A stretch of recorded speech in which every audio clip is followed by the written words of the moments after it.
Assalamualaikum warahmatullahi wabarakatuh. Ridha illa li syafaati Rasulillah ala hadhihi niyyah bin salihah. Summa ila Nabi Mustafa Muhammad sallallahu alaihi wasallam wa ala alihi wa ashabihi wa dzurriyyatihi wa alihi ajma'in. Summa ila hadan jamil anbiya'i wal mursalin wasyuhada'i wassalihin. Summa ila jamil malaikatil muqarrabin. Summa ila jamil awliya'illah. Jamil masyayikhina Syekh Fadil Azhar.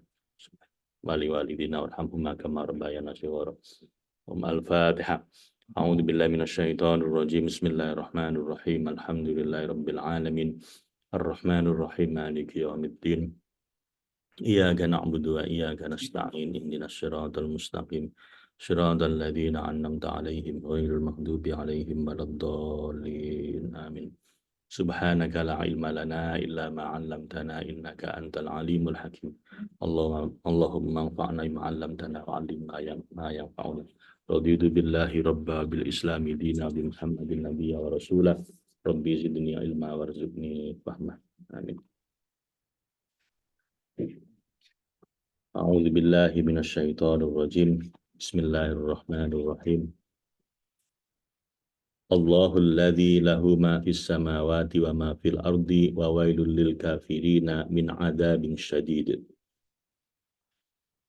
Bagaimana mungkin jalannya Allah tidak lurus dan sifatnya tidak adil serta imbang, sedangkan dialah Allah sang penghimpun seluruh kesempurnaan, alladzi lahu ma fis samawat, yang memiliki penciptaan segala apa yang di langit berupa bintang-bintang yang berputar dan benda-benda langit lainnya yang menetap dalam tataran luar biasa serta susunan mengagumkan. Wa ma fil ardi, dan apa yang ada di bumi berupa berbagai unsur dan materi dalam komposisi yang paling imbang dan paling tepat. Wa wailul lil kafirina min adzabin syadid, maka celakalah, yakni pengusiran serta pengasingan dari tingkatan tauhid bagi orang-orang kafir yang menutupi matahari kebenaran, yang menampakkan keadilan sempurna serta kepantasannya dengan awan hitam berbagai bayangan batil dan pantulan semu. Dan awaslah mereka karena siksaan yang amat berat, yaitu pembatalan dan penggeseran mereka dari kesempurnaan tampilan al-haq dan kekhalifahannya ke tingkatan hewan yang terasing, bahkan ke tingkatan benda mati yang merupakan tingkatan terendah. Seperti dalam Quran surat 7 ayat 179, dan ulaika kal an'am balhum adol. Mereka itu seperti binatang ternak, bahkan lebih sesat lagi. Mereka adalah alladzina yastahibbunal hayatad dunya 'alal akhirah. Mereka adalah orang yang lebih menyukai, lebih mencintai kehidupan di dunia yang sementara daripada kehidupan akhirat yang kekal abadi. Wa yasudduna an sabilillah, dan mereka juga menghalang-halangi manusia dari jalan Allah yang tak lain adalah iman pada Allah dan Rasulnya dan kitabnya. Wa yabghunaha iwaja, serta menginginkan agar jalan Allah itu bengkok, yakni menginginkan penyelewengan di dalamnya, padahal jalan itu lurus. Ulaika fi dhalalim ba'id, mereka itulah orang-orang kafir yang sengsara, yang tertolak dari jalan al-haq, serta mengupayakan kebatilan dengan sombong dan angkuh. Mereka dalam kesesatan yang sangat jauh dari petunjuk dalam berbagai tahapannya, sehingga mereka tidak bisa diharapkan lagi hidayah untuk mereka, karena fitrah asal mereka sudah tercetak dalam kesesatan dan kedzaliman.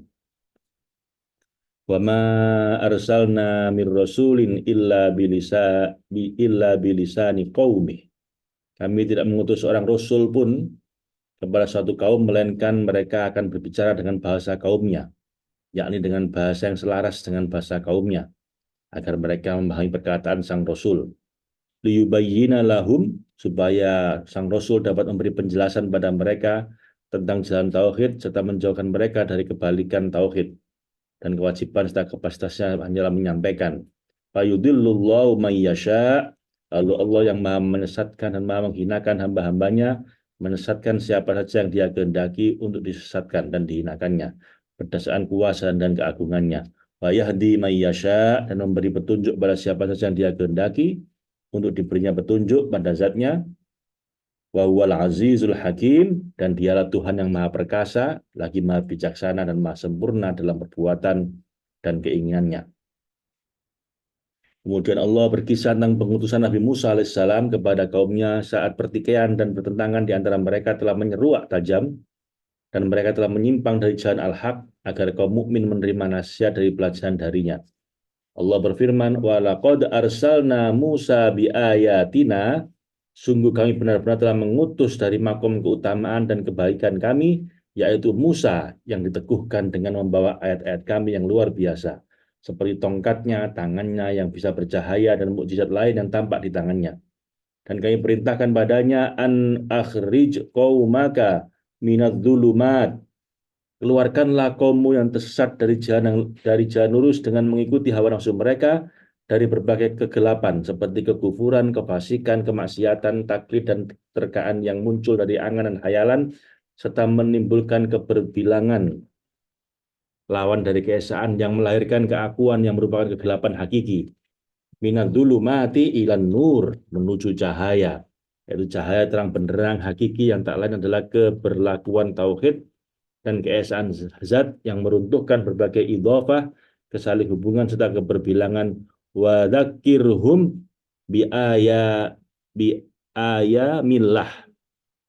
Dan ingatkanlah mereka juga tentang hari-hari Tuhan, hari-hari Allah yang telah dilalui oleh umat-umat yang telah binasa akibat perbuatan-perbuatan yang menimbulkan kegelapan seperti itu.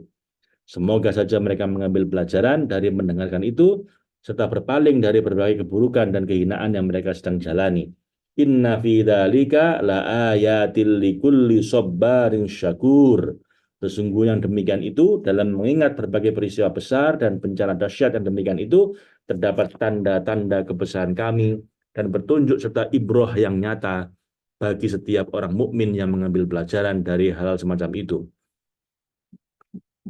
yaitu mereka yang takut akan siksa Allah serta yang sangat sabar atas segala ketetapan Allah yang terjadi pada dirinya dan banyak bersyukur atas berbagai karunia dan kenikmatan yang sampai padanya.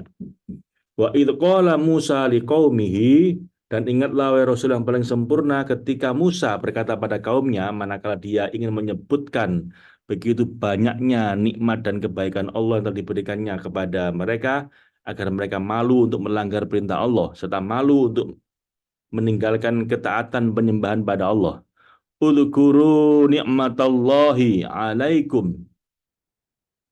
Wa idh qala Musa liqaumihi dzkuru ni'matallahi alaikum. Ingatlah wahai orang-orang telah dilimpahi berbagai nikmat Allah tentang nikmat Allah padamu dan bersyukurlah atas nikmat itu untuk melaksanakan hak nikmat itu. Apalagi idh anjakum min ali fir'auna, ketika dia menyelamatkan kamu dari Fir'aun dan para pengikutnya, manakala yasumunakum su'al adzab, manakala Fir'aun itu menyiksa kamu dengan siksa yang pedih, yaitu wa yudzabbihuna abna'akum wa yastahyuna nisa'akum, yaitu Fir'aun itu telah menyembelih anak laki-lakimu dan memutus keturunanmu serta membiarkan hidup perempuan-perempuan sebagai pelecehan atas kamu.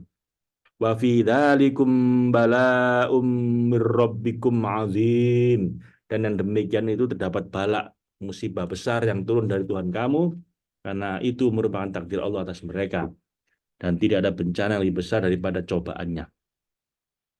Penyelamatan dari bencana semacam itu tidak termasuk, itu adalah termasuk nikmat yang paling besar, maka hendaklah kamu senantiasa bersyukur pada Allah. Wa idh ta'adzana rabbukum, dan ingatlah juga tatkala Tuhanmu memaklumatkan, yakni mengumumkan padamu serta berpesan padamu sebagai penyempurnaan atas pendidikanmu, la in syakartum la azidannakum. Sungguh jika kamu bersyukur atas segala macam nikmat yang besar yang diberikan padamu oleh Allah, maka niscaya kami tambahi kamu dan kami lipat gandakan bagimu dengan nikmat-nikmat yang lain yang serupa dan berkali-kali lipatnya. Wala in kafartum inna adzabi lasyadid. Tapi jika kamu memang kufur dan dalam menerima kebaikan dan pemberian itu, kekufuranmu sama sekali tidak berdampak apapun terhadap Allah. Namun sesungguhnya azabku dan hukumku kepada orang melawan perintahku serta keluar dari ketaatan ketundukan padaku sangat pedih. Sudah pasti akan tetap dapat tanpa dapat terelakkan sama sekali. Maka hendaklah kamu melazimi syukur dan menjauhi kufur. Wa qala Musa in takfuru antum wa man fil ardi jami'a. Bahkan Nabi Musa berkata, seandainya saja semua dari kamu, orang-orang lalai yang terhadap sempurna kemahakayaan Allah, ketinggian kedudukannya dan keluhuran kekuasaannya, bahkan siapa saja yang ada di bumi ini semuanya kufur atas nikmat Allah, maka tidaklah sedikit pun hal itu berpengaruh pada kemahakayaannya Allah, meski sekedar sayap nyamuk sekalipun. Karena fa innallaha la ghaniyyun hamid, Allah maha kaya lagi maha terpuji. Dia benar-benar maha kaya pada zatnya serta mutlak dari apapun selainnya. Al-Hamid lagi maha terpuji sesuai dengan sifat-sifat dan nama-namanya. Alam ya'tikum naba'ul ladzina min qablikum. Apakah belum sampai padamu berita tentang orang-orang tersesat di lembah kelalaian dan tipu daya? Naba alam ya'tikum naba'ul ladzina qaumi Nuhin wa 'adin. Alam ya'tikum naba'ul ladzina min qablikum qaumi Nuhin wa 'adi wa Thamud walladzina min ba'dihim. Tidakkah telah sampai kepadamu sebuah kabar tentang kaum-kaum terdahulu sebelum kamu, yaitu kaum Ad, kaum Samud, dan orang-orang sesudah mereka dari umat-umat yang telah binasa. La ya'lamuhum illallah. Tidak ada yang mengetahui jumlah mereka selain Allah yang maha melihat semua yang telah dan akan terjadi. Tidak sejarah pun baik di bumi maupun di langit luput dari hadirat ilmunya. Ja'athum rusuluhum bil bayyinat. Rasulullah telah datang diutus pada mereka untuk membawa bukti-bukti nyata dan mukjizat-mukjizat gemilang yang membuktikan kebenaran risalah mereka, lalu mendakwai mereka dengan mencegah mereka dari kemungkaran. Faraddu aidiyahum fi afwahihim. Tapi mereka menutup tangan mereka ke mulut mereka, mengisyaratkan pengingkaran serta ejekan. Wa qalu inna kafarna bima ursiltum bihi.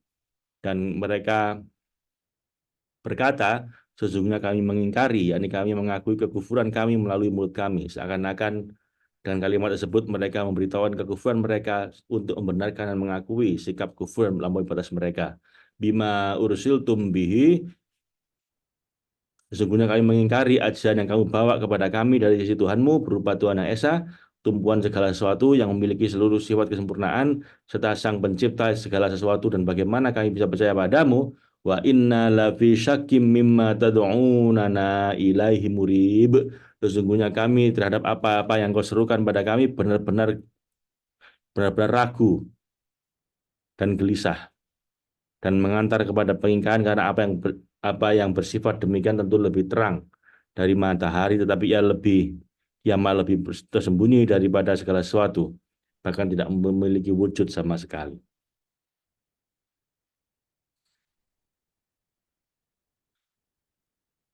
Qalat rusuluhum, Rasul-Rasul itu berkata pada mereka, afillahi syakkun fatiris samawati wal ard.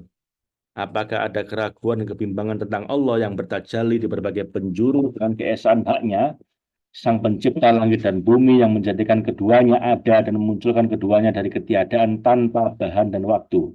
Yad'uukum liyaghfira lakum min dzunubikum, dan dia tidak lagi menyuruhmu untuk mengesahkannya serta mengutus para rasul dan menurunkan kitab-kitab suci untuk memberi petunjuk, memberi ampunan padamu atas sebagian dosa-dosamu dan di antara dia dan kamu. Adapun dosa yang terkait dengan hak orang lain tidak gugur begitu selama pemilik haknya belum memaafkannya. Dan setelah menyeru mereka, wa yuakhirakum ila ajalim musanna, dia menangguhkan siksamu sampai masa ditentukan, yakni yang diperintahkan sebagaimana dijelaskan dalam kitab-kitab yang diturunkan pada para rasul. Setelah mereka mendengar apa yang mereka dengar dari para rasul, qalu, mereka berkata dengan ingkar dan mengolok-olok, in antum illa basyarum mithluna. Kamu kan para rasul tidak lain hanyalah manusia biasa seperti kami. Kamu ingin dengan kamu makan, minum, melakukan sesuatu yang kami lakukan, dan kamu ingin dengan tipuan dan semacam ini menghalangi kami dari apa yang dahulu biasa disembah oleh nenek moyang kami. turiduna an tasudduna an ma kana ba'du abauna fa'tuna bisultanin mubin. Maka kalau pernyataan kamu benar, datangkanlah pada kami bukti yang nyata, yakni hujah dengan terang kami putus dan kami minta darimu. Qalas lahum rusuluhum in nahnu illa basyarum mithlukum. Maka rasul-rasul mereka pun menjawab, mereka berkata, kami memang tak lain adalah manusia seperti kamu, kami sama dengan kamu dalam segala keadaan dan sifat-sifat manusia, walakinallaha yamunnu ala man yasha'u min ibadih. Tetapi Allah sang Maha Pemberi nikmat dan kekuatan. Dia memberi karunia kepada siapa yang dia kehendaki di antara hamba-hambanya berdasarkan kedermawan dan kebaikannya serta berbagai keutamaan dan kemuliaan khusus yang berbeda-beda sesuai dengan kedudukan dan kesiapan mereka yang telah ditetapkan dalam ilmu Allah. Wa ma kana lana an ta'tiyakum bisultanin illa. Dan mengenai permintaanmu tidaklah mungkin dan tidak dibenarkan bagi kami mendatangkan semua bukti yang kamu inginkan kepadamu, melainkan dengan izin Allah, yakni dengan taufik, wahyu, dan kuasanya jika irodat memang bertaut pada kemunculan bukti melalui kami. Wa 'alallahi falyatawakkalul mu'minun. Dan hanya kepada Allah lah, bukan kepada hamba yang lain yang hanya merupakan sebab dan peraturan. Hanya pada Allah lah hendaknya orang-orang mukmin itu bertauhid, menyerahkan seluruh urusan mereka pada Allah sejak awal dan bertindak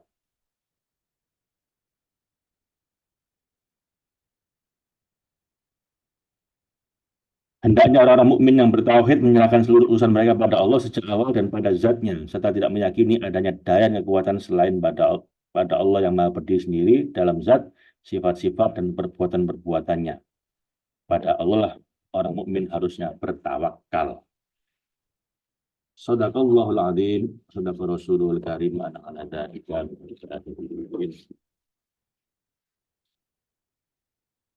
Lanjut dengan Al-Hikam, hikmah yang ke-40. Ngantuk saya.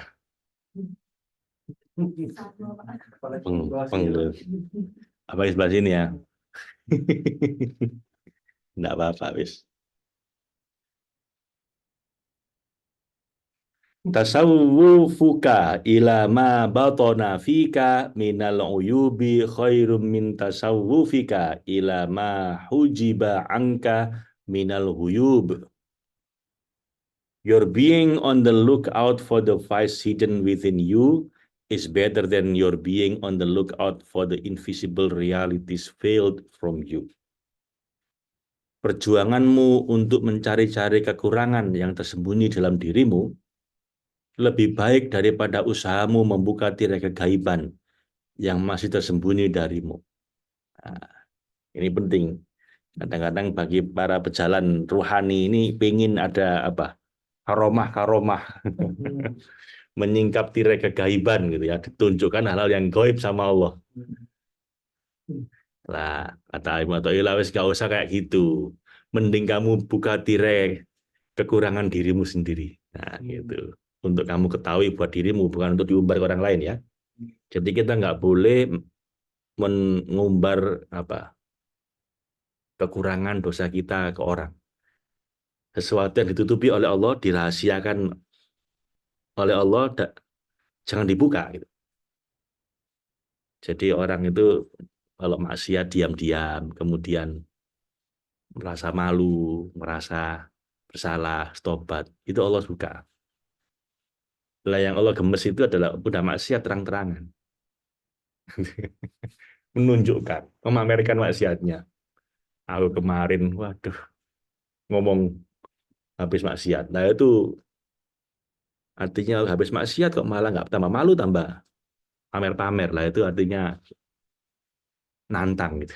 Nantangin Allah itu ya. Jadi tidak usah dia bilang. Cari kekurangan dirimu yang selama itu tersembunyi untuk disadari, diinsafi diri sendiri, tidak untuk dipamerkan ke orang lain ya. Lebih baik dibanding berusaha membuka tirai kegaiban. yang masih tersembunyi darimu. Nanti ada waktunya dibuka sendiri sama Allah. Dulu kakek saya itu pesan sama saya, istiqomah itu lebih baik dari 1000 karomah. Kun tolibal istiqomah. Saya masih ingat kata-kata beliau. Untukmu, katakan, carilah istiqomah. Wala takun tolibal karomah. Jangan cari karomah. Jangan cari, wah, apa hal-hal yang hebat yang terjadi pada kita. Lianna istiqomah itu khairum min alfi karomah. Karena istiqomah itu lebih baik dari punya 1000 karomah.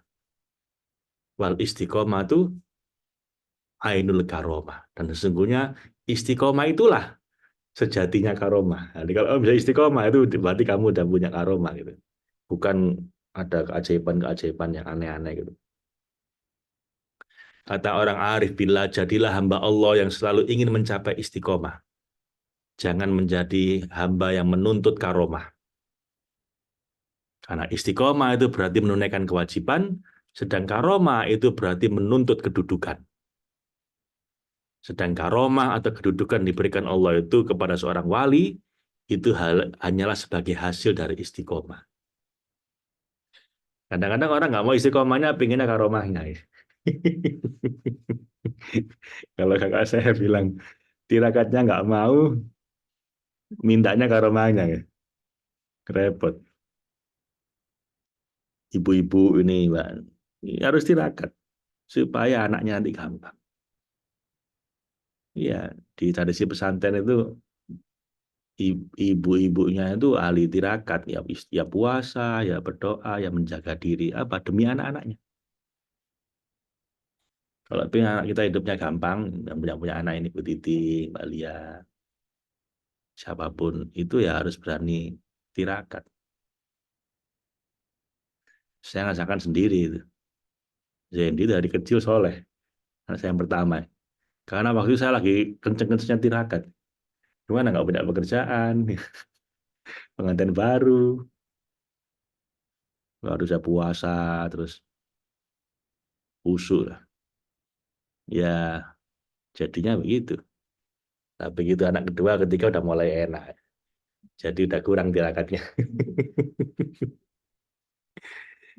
Itu jadi ya begitu teman-teman.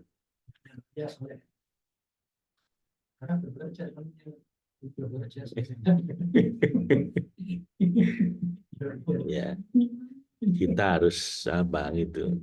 Jadi kalau kita beramal baik itu, balasannya Allah nggak dari ke kita, tapi ke anak turun kita, orang-orang sekitar kita. Begitu juga kalau kita nakal, itu yang nanggung akibatnya kadang-kadang bukan kita, bisa anak-anak kita. Makanya nggak pernah sia-sia kok. Ayah saya dulu juga begitu, pesennya begitu. Kadang-kadang kita yang nanam itu nggak, bukan kita yang panen kan. Kan kita nanam pohon durian kalau yang masih kecil gitu. Kadang-kadang kita nggak ikut panen, yang panen anak-anak kita.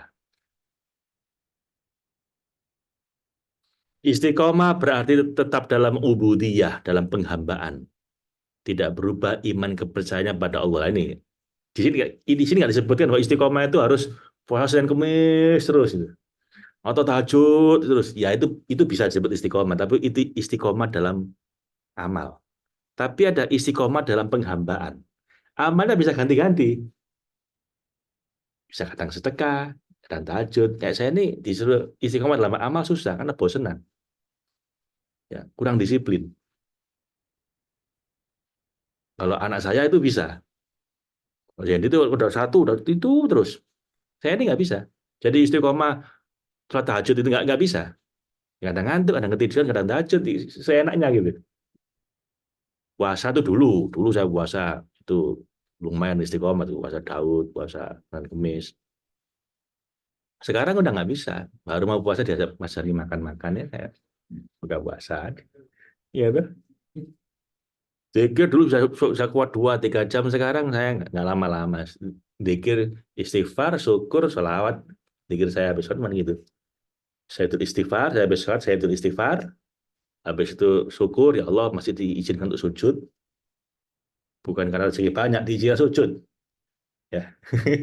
Orang kadang-kadang bersyukur kalau rezekinya banyak. Itu sejatinya rezeki itu bukan itu. Sejatinya rezeki itu masih diizinkan sujud sama Allah itu udah luar biasa. Rezeki-rezeki yang lain itu sekunder. Jadi kalau saya syukur ya Allah, alhamdulillahilladzi hadana li hadza. Ya Allah, saya bersyukur kok masih kok izinkan saya ini ibadah seperti ini. Wa ma kunna linahtadiya laula an hadanallah. Dan sungguh saya itu nggak akan bisa ibadah kayak gini kecuali Allah ngasih hidayah. Baru syukur-syukur yang lain, dapat uang, teman-teman bonusnya banyak, apa anak lulus apa tes dan lain-lain itu syukur sekunder. Syukur primer itu adalah syukur masih dikasih iman, masih boleh sujud gitu. Ada sebuah kata-kata di warung apa bakso Caksu Kalimalang, jika tidak ada bau untuk bersandar, minimal masih ada lantai untuk bersujud. Nah, gitu. Oh, Sani ini ada bau untuk bersandar dia. Pak Pram. Ya udah masih ada lantai untuk bersujud. Itu sudah disyukur. Itu syukur primer. Syukur sekunder itu lah baru punya rumah tangga enak. Suami lagi nyaman, istri lagi nyaman, rezeki lagi lancar. Itu syukur sekunder. Harus selawat. Jangan cuma tiga itu. Wah dulu saya kalau udah habis sholat bisa duhur sama asar nyambung. Sampai disuruh keluar sama kakek saya, masih kecil, jangan banyak pikir dah. Saatnya belajar. Mau apa pikir banyak-banyak? Belum saatnya gitu. Jadi ya situ. Jadi apa?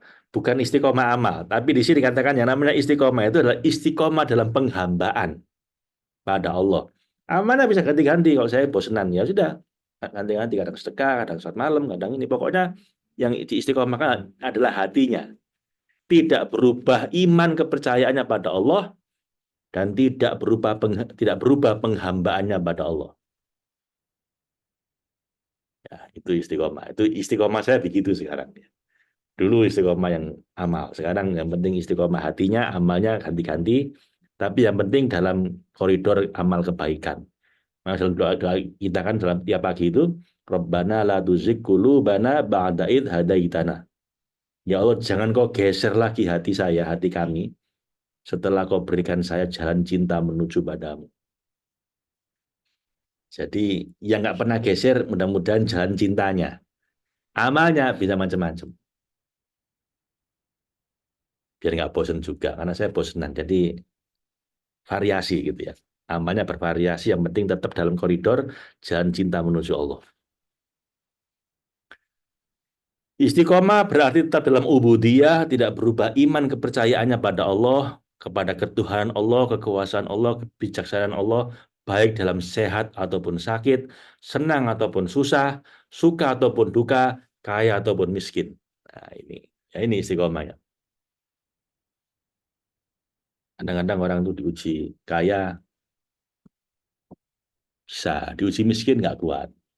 Ada diuji miskin kuat, diuji kaya nggak kuat. Orang kaya baru ya. Biasa susah, sujudnya khusyuk, rajin ibadah, begitu dapat uang banyak kaget-kaget. Akhirnya udah ke masjid lagi, belok ke mana? Ke nightclub. Akhirnya enggak. Itu artinya diuji miskin kuat, diuji kaya nggak kuat. Itu salabah. Salabah itu minta doa sama Nabi-Nabi. Saya doakan kaya. Nabi diem aja. Karena Nabi tahu ini orang diuji kaya nggak kuat. Tapi dia ngotot. Sudah buat kamu enak gini. Enggak, Nabi saya pengen kaya. Nabi diem aja. Bagi kamu lebih baik miskin. Enggak, Nabi saya pengen kaya. Aduh, ngotot anak ini. Ya wis, dikasih sama Nabi kambing sepasang, didoakan ya Allah berikan rezeki sama dia. Beneran. Kambing sepasang, beranak pinak terus, makin lama makin banyak, akhirnya nggak cukup taruh di rumah, akhirnya harus minggir ke pedesaan. Udah yang awalnya disebut dengan hamamatul masjid, burung darahnya masjid, sekarang udah enggak. Hamatul kambing atau jadi kucingnya masjid kali. Jadi udah mulai makin lama makin jauh makin akhirnya lama-lama Jumatan pun juga enggak. Dulunya 5 waktu ke masjid, sekarang Jumatan pun nggak ke masjid. Lama-lama kalau udah kaya raya di sama Nabi nyuruh Abu Bakar minta zakatnya ke dia. Nah, akhirnya diminta zakatnya, nggak mau. Baru Nabi marah. Tuh, contohnya orang nggak kuat nyangga derajat. Jadi nggak apa-apa teman-teman kita minta rezeki, minta kaya, tapi nggak usah maksa-maksa karena kita nggak tahu. Yang enak itu dikasih miskin, dikasih kaya nggak ada bedanya. Nah itu yang enak. Itu yang hatinya cecek kayak Nabi Ayub gitu loh. Jadi mau kaya, mau miskin, mau sehat, mau sakit, mau rumah tangga harmonis, rumah tangga berantakan, dipuji-puji masyarakat, maupun diusir dari kampung, itu nggak berubah hatinya. Nah itu baru, itu namanya zuhud. Jadi dunia udah tidak menjadi apa tuan kita gitu. Hikmah ke-41. Al-haqqu laisa bimahjubin wa innamal mahjubu anta 'anin nadhari ilaihi idlau hajabahu syai'un la satarahu ma hajabahu walau kana lahu satirun lakana liwujudihi hasirun wa kullu hasirin li syai'in fahuwa lahu qahirun wa wal qahiru fawqa ibadih. The real is not the field from you, rather it is you who are filled from seeing it. For were anything to fill it, then that which filled it would cover it. But if there were a covering to it, then that would be a limitation to its being. Every limitation to anything has power over it, and he is the omnipotent above his servants. Fahuwa lahul qahirun wa wal qahiru fauqa ibadih. Yang maha hak atau Allah tidaklah terhijab. Pandanganmu lah yang terhijab, sehingga kau tak bisa melihatnya. Karena jika dia dianggap terhijab, itu berarti ada sesuatu yang menutupinya. Jika dia tertutup sesuatu, berarti wujudnya terbatas. Segala sesuatu yang terbatas berarti lemah. Padahal, huwal qahiru fauqa ibadih. Dialah yang maha kuasa atas semua makhluknya. Jadi sebenarnya bukan Allah itu terhijab, kita yang terhijab dari Allah gitu. Dialah yang maha nyata. Kitalah yang terhijab karena amal-amal kita. Seperti kata Maulana Rumi, jangan mencari cinta. Jangan mencari cintanya Allah. Cintanya Allah udah dikasih ke kamu. Kamu aja nggak merasa. Jadi hilangkanlah hijab-hijab yang membuat kamu terhalang dari cintanya Allah. Ya, jadi Allah nggak pernah terhijab.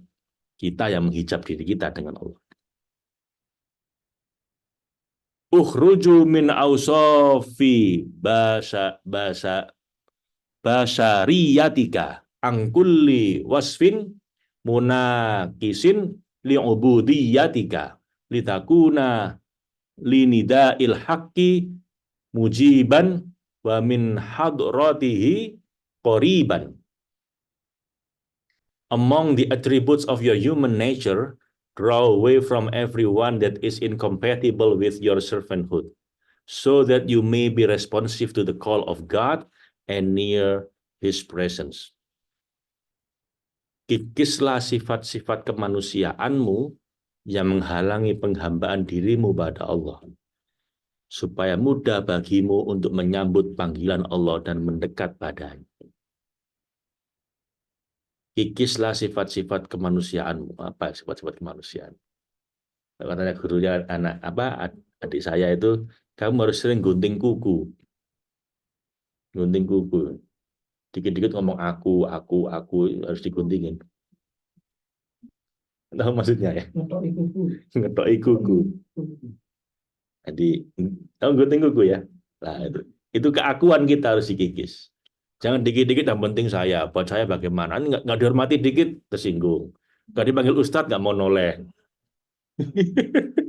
Nanti kalau orang nggak Mungkin jalan nggak, orang nggak gini gitu aja udah tersinggung. Ini nggak menghormati saya sebagai guru misalnya gitu. Nah, itu namanya sifat keaguan. Terus nggak usah. Nabi itu ketika bersama sahabatnya, orang nggak bisa lihat mana yang nabinya, mana sahabatnya. Karena beliau menempatkan dirinya sederajat. Makanya nggak menyebut murid kan sahabat. Beliau nggak boleh, wahai murid-muridku gitu. Wahai sahabat-sahabatku. Beliau ngomongnya begitu. Nabi loh ini. Orang paling hebat sedunia akhirat. Tidak menempatkan dirinya sebagai orang hebat. Aku. Kadang-kadang pejabat tuh gitu. Dia datang, kita nggak berdiri, aja tersinggung.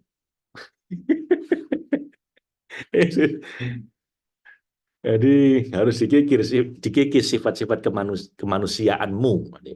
Sering guntingin kuku ya. Kan saya bilang ketoi kuku. Ya. Supaya nggak dikit-dikit ngomong aku terus. Sifat-sifat manusia yang berhubungan dengan faham agama terbagi dua. Lahir, yaitu sifat lahir, yaitu dilakukan dengan anggota jasmani, dan sifat batin, yaitu berlaku dalam hati atau rohani. Sedang yang berhubungan dengan anggota lahir terbagi jadi dua juga. Yang sesuai dengan perintah bernama taat, dan menyalahi perintah bernama maksiat. Demikian pula yang berhubungan dengan hati terbagi dua. Yang sesuai dengan hakikat kebenaran bernama iman dan ilmu, dan yang berlawan dengan hakikat kebenaran bernama nifak dan kebodohan. Nah, ini intinya begitu. Jadi yang namanya akhlak itu ada dua. Akhlak lahir, akhlak batin. Lahir yang kelihatan, batin yang kelihatan. Lahir itu kelakuan yang nampak. Nah, ini ngukurnya gampang. Dia maksiat apa taat gitu aja. Ke masjid apa ke nightclub gitu ya. Kelihatannya gitu. Ya. Sujud apa tidak kan yang kelihatan tuh. Puasa apa tidak. Beberapa tadi nggak puasa soalnya. Ya. Kok nggak ngajak-ngajak saya? Ibu-ibu ini nanti nggak lagi makan siang enak ya. Saya tuh puasa nggak tergoda apapun, saya nggak tahu ya. Jadi makanya hormatilah orang berpuasa. Saya tuh heran. Yang yang minta dihormati kok yang puasa. Loh, Anda ini kan niat puasa, ngapain minta dihormati gitu loh. Harusnya menghormati orang yang tidak puasa. Ini Mbak Lia ini kan mungkin lagi nyusuin bayinya, mungkin sedang nggak puasa. Harus kita hormati. Jadi kalau saya silakan makan di sini, nggak apa-apa Mbak. Kita yang puasa menghormati beliau. Karena beliau nanti akan ganti puasanya kan. Loh, udah disuruh ganti nanti, sekarang suruh puasa lagi. Kan harusnya bebas, mau makan coklat boleh di sini. Loh kalau saya gitu, justru yang puasa ini harus diuji imannya, harus menghormati yang tidak puasa. Nah, gitu. Jangan malah yang nggak puasa disuruh menghormati yang puasa. Puasa kok gila hormat, aneh-aneh. Kalau saya ya, tapi jangan ngomong-ngomong ya. Rahasia ini apa? Nanti saya dipikir aneh-aneh. Enggak, makanya saya biasa ya mau apa silakan. Mau makan depan saya biasa. Ya nggak kepingin, ya nggak kepingin batal, ya nggak apa-apa. Kecuali kalau lagi puasa sunnah, lah itu kan memang Nabi pun juga membatalkan puasanya kan, nggak apa-apa. Jadi kalau saya bikin santai, enak lah itu kalau yang kelihatan itu nampak. Kalau nggak kelihatan itu hati. Nah kalau hati itu dibagi dua, iman dan ilmu atau nifak dan bodoh. Jadi nifak ini berilmu, tapi apa namanya tidak beriman dalam hatinya. Kalau orang bodoh memang dia nggak punya ilmunya. Jadi itu kalau kalau hati kita nggak bisa lihat, yang ngerti cuman kita sendiri sama Allah. Sifat-sifat yang jelek atau rendah yaitu hasut, iri hati, dengki, sombong, mengadu domba, merampok, dan gila pangkat, sangat cinta pada dunia dan tamak, rakus, dan lain-lain. Itu sifat-sifat yang jelek. Dan dari sifat-sifat jelek ini akan timbul cabang-cabangnya yang berupa permusuhan, kebencian, merendah terhadap orang kaya, menghina orang miskin, cari muka, sempit dada, hilangnya kepercayaan terhadap jaminan Allah, kejem, tega sama orang, tidak malu, dan lain-lain sebagainya. Ini sifat-sifat buruk. Hasut ini yang sering. Ya. Apa hasut itu? Kenapa kita diminta sama Allah, dan kan gini, kan nggak ada surat khusus tentang apa berlindung dari orang yang orang yang gila pangkat itu nggak ada. Berlindung dari orang kaya nggak ada. Tapi kalau berlindung dari orang hasut itu ada suratnya. Nabi diminta berlindung dari hasidin idza hasad gitu kan. Bedanya hasidin idza hasad. Orang hasud itu orang punya hati SMS. Senang melihat orang susah, susah melihat orang senang. Jadi tetangga beli kulkas itu, sumpah, nggak suka gitu. Tetangga sakit seneng, nggak boleh gitu. Biasanya karena cemburu ini. Saya ngomong kayak ada Bu Rosmi, sungkan ya. Nggak ada Bu Rosmi ya? Oh ya, jadi apa namanya, nggak boleh hasut. Hasut itu ya itu lihat orang senang kita susah, lihat orang susah kita senang, itu nggak boleh. Hasut itu udah berbahaya. Kenapa katanya Nabi, orang punya hati hasut itu walaupun punya amal ibadah banyak, nanti habis amalnya itu seperti habisnya kayu dimakan api. Jadi hobinya ibadah, sholat, puasa, umroh, haji. Tapi sama orang punya hati hasut, itu bisa habis amalnya. Baru hasut ini. Yang lebih berbahaya hasidin, idza hasad. Udah hasut, dia menghasut. Nah, orang hasut yang sedang aktif dengan sifat hasutnya. Biasanya orang hasut itu pengecut. Nggak berani ngomong depan orang. Akhirnya apa? Dia akan backstabbing. Jadi orang hasut itu ketika dia sedang aktif, dia akan backstabbing. Backstabbing itu backbiting, gigit dari belakang, nusuk dari belakang. Di depan senyum-senyum, di belakang nusuk. Orang-orang yang main sihir-sihir itu santet macam-macam, orang hasut biasanya. Dia nggak baik. Depan orangnya baik. Di belakang dia gitu. Loh, Nabi saya kena sihir kok. Iya kan? Nabi. Jadi, naudzubillah min dzalik. Jangan sampai kita jadi korbannya atau kita yang melakukan seperti itu. Apabila seseorang telah dapat mengusir dan membersihkan diri dari sifat-sifat yang rendah, yang bertentangan dengan kehambaan itu, maka pasti akan sanggup menerima dan menyambut tuntunan Tuhan, baik yang langsung dalam ayat Quran, atau yang berupa tuntunan dan contoh yang diberikan oleh Rasul, dan dengan demikian berarti adalah mendekat ke hadirat Allah.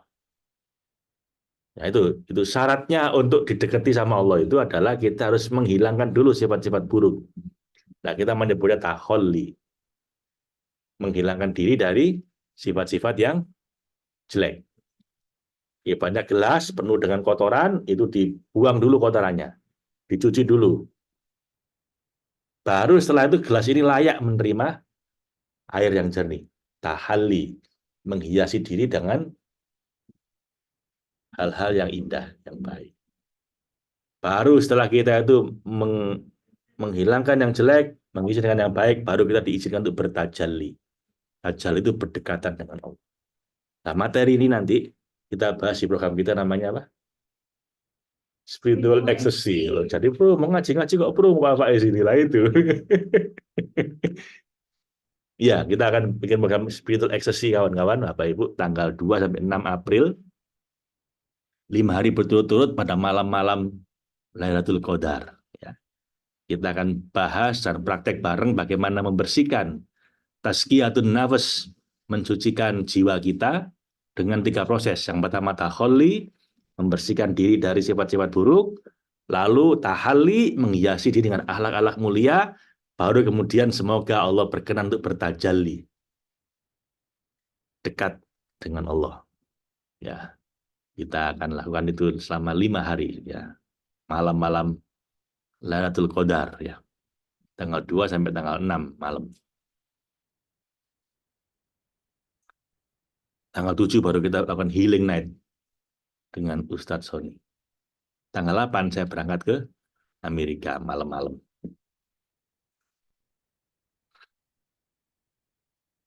Sifat ubudiyah atau kehambaan ialah patuh taat terhadap semua perintah dan larangan, mengerjakan perintah dan meninggalkan larangan tanpa membantah dan merasa keberatan. Ini gambarnya ya. Gambar apa? Mas lihat ini. Ini gambar untuk program kita tanggal 2 sampai tanggal 6. Ya, pemulihan jiwa. Pemulihan jiwa zaman. Taholli, tahalli, tajalli. Itu dalam bahasa tasawuf namanya tazkiyatun nafas, mensucikan jiwa. Kalau dalam bahasa Inggris, dalam apa? Spiritual healing itu ada 3 level.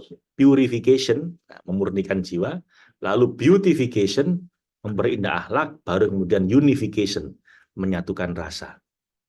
Nah, itu spiritual transformation. Dalam bahasa Arab namanya tazkiyatun nafas, dalam bahasa Inggris namanya spiritual transformation atau spiritual healing. Dan kalau katanya Dr. Ibrahim Jaffe itu all healing is spiritual healing. Jadi pada level core of the core itu harusnya spiritual healing. Nanti kalau spiritual healingnya kena, emosionalnya juga kena, fisiknya juga kena, relationship-nya juga kena. At the core, all healing is spiritual healing. Jadi kalau kita itu punya masalah hubungan rumah tangga, masalah finansial, masalah sakit fisik, masalah emosi, ini semua hanya simptom kata bagi beliau, hanya gejala. Ibaratnya pusing, itu gejala. Demam itu gejala. Akar masalahnya apa? Bisa infeksi, bisa alergi, bisa ada tumor otak. Nah, itu namanya akar masalah. Nah, kata beliau, akar masalah dari semua masalah kehidupan adalah spiritual. Jadi begitu kita bisa melakukan spiritual transformation atau spiritual purification atau spiritual healing, maka akan terjadi emotional healing, relationship healing, financial healing, physical healing, beres semua. Ya kan Nabi Ayub. Begitu beliau spiritual healing, ya dibalikin semua tuh. Semua masalahnya hilang. Jadi makanya sangat penting sekali untuk para peserta apa spiritual ecstasy akan dapat bonus spiritual healing. Loh itu saya ikut khususnya online dari beliau, bayar $750. Pakai uang sekarang 11,9 juta. Tahun 2020 saya ikut khususnya. Bulan-bulan Ramadan kalau nggak salah itu. Dr. Ibrahim Jaffe namanya. Orang orang bule, dokter, tapi kemudian sakit parah hampir mati. Udah nyoba berbagai macam teknik healing dari Tibet, dari India, dari macam-macam, nggak beres-beres. Suatu hari ketemu dengan seorang pejalan rohani gitu ya, seorang mursyid Syadziliyah dari Palestina, sembuh. Oh, pengen sembuh tak? Ada ketemunya di Amerika. Oh, pengen sembuh tak? Ikut saya ke Palestina. Saya dibawa ke Palestina beliau. Terus sembuh total, beliau makan 20 tahun. Akhirnya disuruh balik ke Amerika untuk jadi spiritual healer itu. Dr. Ibrahim Jaffe. Kursusnya lumayan itu. Jadi $750 itu Mas, itu cuma pengantar. Itu pengantar, itu 6 kali pertemuan aja. Kursus aslinya itu 18 bulan, $9.000. Iya, setahun setengah. Certified in apa, spiritual healing apa. Bahkan dia ada gelar S2-nya itu. Jadi udah kayak kampus. Institute of apa bro? Spiritual Healing. Aku lupa namanya. Nah, bukan. Ibrahim Jaffe itu di Florida. So kalau Anda ingin tahu itu, ingin belajar itu, ya Anda ikut ini. Akhir Ramadan apa? Spiritual ecstasy. Jadi bagaimana merasakan ecstasy tapi spiritual, nggak pakai obat ya. Nanti Anda akan apa? Puncak segala keindahan itu di spiritual. Institute of Spiritual Healing ya, Dr. Ibrahim Jaffe. Nah itu bonusnya nanti, kita kasih bonus. Yang ikut itu sekaligus ikut TS ya. Nah, bundling.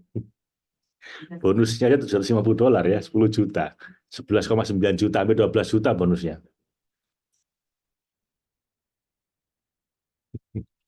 Baik teman-teman, saya kira cukup. Sekian, semoga bermanfaat. Yang ingin tahu tentang itu tadi tinggal kontak teman-teman ya di Logos atau ke affiliate kami yang ingin ikut apa tadi spiritual ecstasy, di mana bonusnya adalah spiritual healing dari Dr. Ibrahim Jaffe. Anda cari di internet ya, kasih linknya ini. Kasih linknya Mas Ani. Sudah ya? Mana belum ketemu? Saya jawab dari Infinix. Kadang ada kalau teringat dan pencapaian dengan pencapaian orang lain, misal dia bisa istiqomah, bisa banyak sholawatnya, ada rasa nggak suka, padahal tahu itu nggak boleh iri, tapi kan rasa sedih. Kenapa hal itu? Hati ini masih kotor dan berharap kepada Allah agar disisakan ruang di hati, agar jangan sisakan ruang di hati selain cinta pada sesama. Yes, cinta pada Allah dulu, baru nanti cinta pada sesama ya. Karena otomatis kalau Anda cinta sama penciptanya, Anda pasti senang sama semua karyanya.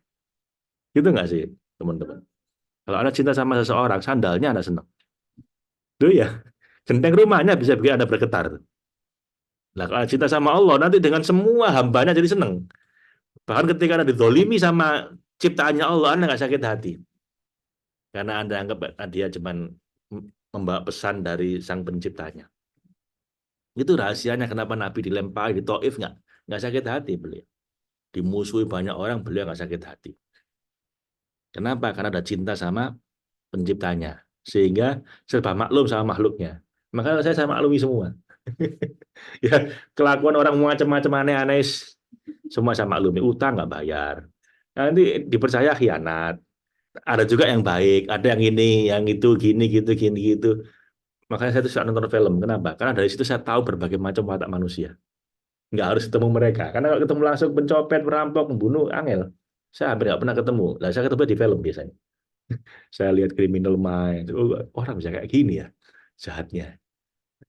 Tapi akhirnya saya sebab maklum. Kenapa? Saya cinta sama pemiliknya, pembuatnya, saya jadi senang sama semua ciptaannya. Ma khalaqta hadza batila. Nggak ada ciptaan Allah itu yang sia-sia. Jadi enak. Kalau gitu itu enak, teman-teman. Oke, nanti yang ingin lebih dalam silakan tanggal 2 sampai tanggal 6 program khusus tiap malam habis Isya jam berapa? Jam setengah 9 gitu kita akan menjemput Lailatul Qadar dengan spiritual ecstasy. Merasakan apa? Kebahagiaan yang luar biasa kayak nenggak ekstasi tapi spiritual. Bonusnya spiritual healing dari Profesor Ibrahim Jafri, saya kasih rangkumannya nanti. Terima kasih teman-teman. Assalamualaikum warahmatullahi wabarakatuh.